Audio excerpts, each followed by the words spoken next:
प्रभु आप सबको बरकत दे। ये सुंदर सुबह है, सुंदर धूप खिली हुई है और सूरज आप देख सकते हैं, सुंदर नज़ारा है। आज मैं आपको एक बहुत अच्छी बात दिखाने और बताने जा रहा हूँ। ये आप देख रहे हैं, एक छोटा सा बगीचा है और ये देख रहे हैं एक सुंदर सा फूल खिला है। एक फूल आप यहाँ पे देख पा रहे हैं, एक छोटा फूल। उधर आप देख पा रहे हैं छोटे छोटे फूल हैं। ये भी आप देख पा रहे हैं, ये भी फूल है, ये भी फूल है। और ये जो बेल है, ये कद्दू की बेल है, यहाँ इसे कद्दू कहते हैं। ये देखिए, और ये एक ही बेल है पूरी, जो बहुत दूर तक फैली हुई है, बहुत दूर तक फैली हुई है, बहुत दूर तक। इस पेड़ पे भी फैली हुई है, आपको और दिखाते हैं। ये देखिए, ये भी एक सुंदर फूल है।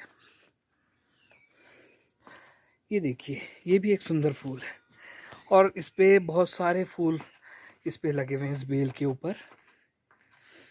और ये पूरी बेल यहाँ से फैली हुई है। जब आप देखेंगे, यहाँ भी इस बेल का एक हिस्सा है। ये देखिए, ये भी इस बेल के हिस्से हैं। और आज सुबह एक बरकत की बात, अच्छी बात आपको बताऊंगा।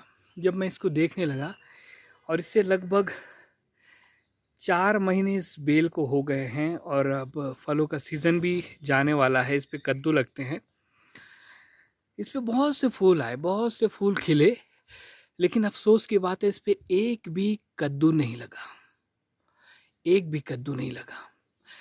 जब मैंने इसको लगाया बीज को, तो मैंने एक आशा करी कि जब इस फल को मैं बोऊंगा, इस बीज को मैं भूमि के अंदर डालूंगा, तो इससे कद्दू निकलेंगे, बहुत सारे इस बेल पे कद्दू निकलेंगे। लेकिन अफसोस की बात है, फूल तो बहुत सारे आए, बेल बहुत ज़्यादा फैली, बहुत ज़्यादा इसने समय लिया, पूरी हरी दिख रही है, बहुत ज़्यादा इसमें पत्ते हैं।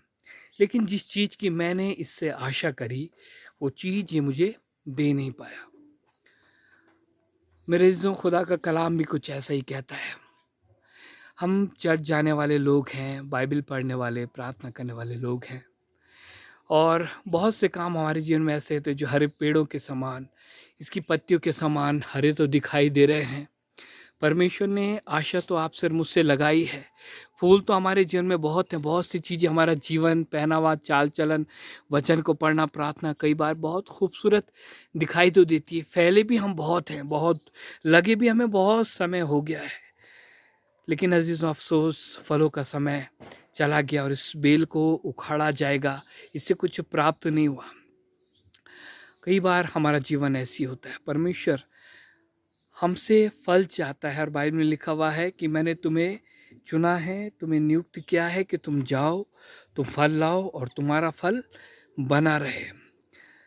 लेकिन जब इस बेल की बात मैं करूं, ये बहुत फैली हुई थी। हो सकता है आपका जीवन बहुत फैला हो, मिनिस्ट्री बहुत फैली हो, आपका नाम बहुत फैला हो, लेकिन फल इस बेल में नहीं है। उसी प्रकार से हमारा जीवन हो सकता है बड़े खूबसूरत फूल दिखाई दे रहे हों, हमारी प्रार्थनाएं, हमारे शब्द बड़े खूबसूरत हों, हमारा आराधना करना, हमारा गीतों गाना, हमारा भजन करना, ये सब बातें बड़ी खूबसूरत दिखाई दे, लेकिन अफसोस उस जीवन में भी फल नहीं है। हो सकता है हमारा जीवन इसकी हरी पत्तियों के जैसे दिखाई दे, कि दूर से देखकर तो बड़ा अच्छा लगता है, बड़ा फैला हुआ है, बड़ी हरियाली है, लेकिन पास आने पर जब नज़र डालें तो एक भी फल नज़र नहीं आया। बहुत से फूल खिले इस पे, ये तो अब बहुत से कम हो गए, लेकिन मैं आपको बताऊं, इस पे बहुत सारे फूल खिले।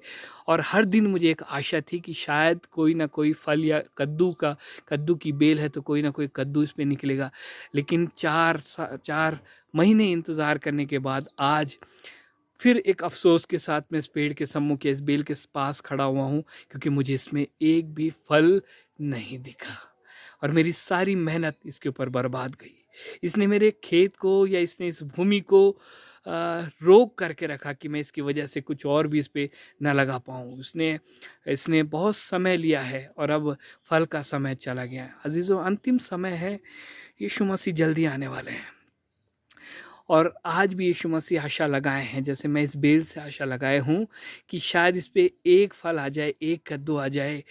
लेकिन कई बार हमारा जीवन भी, मैंने बताया, अंतिम समय है, और यीशु मसीह आपसे और मुझसे आशा लगाए है कि शायद आपके और मेरे जीवन में भी कोई एक फल आ जाए, कोई एक फल आ जाए। मेरे अजीज़ों, यदि ऐसा नहीं है तो जांचें, परखें, प्रार्थना करें, अपने बड़ों से, प्रभु के लोगों से, भक्तजनों से, धर्मियों से सलाह लें, अपने पासबान से पूछें, और आपके जीवन में वो पवित्र आत्मा का फल दिखाई दे कि परमेश्वर सिर्फ आपको देखे ना कि मैंने इसे लगाया, लेकिन खुश हो कि जिसको मैंने लगाया, जिसको मैंने बोया, उसने मुझे फल दिया।